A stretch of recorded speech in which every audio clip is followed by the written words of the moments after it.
पोशिंदा आज एक शेती आहे, एक व्यवसायच आहे समाजाचा. आज जर तो निसर्गाची संघर्ष करतो, उन्हातानात काम करतो, आज तो त्याचं पूर्ण आयुष्य देतो.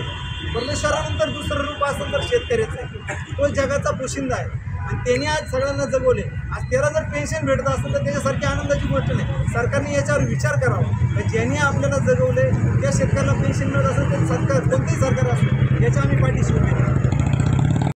आणि त्याला आज न्याय मिळत नाही.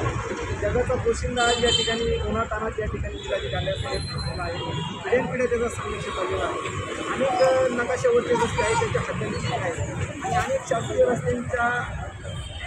रस्ते जे आहेत त्याचे रस्ता किशी मुळात शेतकऱ्यांनी चालवलेच नाही पाहिजे. आणि आज शेतकऱ्यांना या ठिकाणी रस्ता किशी शासनाच्या रस्ता किशी शेतकऱ्यांना चालवावा. यामध्ये सगळ्यात महत्त्वाची जे नकाशावरचे रस्ते आहेत त्याचे नंबरी आहेत, त्याचं सर्वेक्षण व्हावं. त्याच्या ठिकाणी नंबरी नाही त्या ठिकाणी नंबरी लावावे.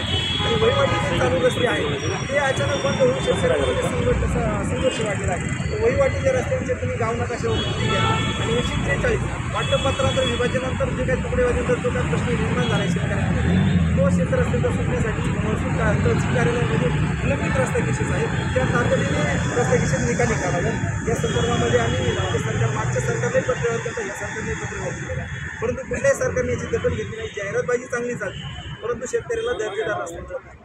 आमच्या चळवळीचा हा उद्देश आहे की शेवटच्या शेतकऱ्याला दर्जेदार रस्ता मिळावा. एका बाजूने सरकार बुलेट ट्रेन आणतं, चंद्रावर जाते, जाहिरात करते, परंतु आमच्या लेकराला साधे शिक्षणासाठी या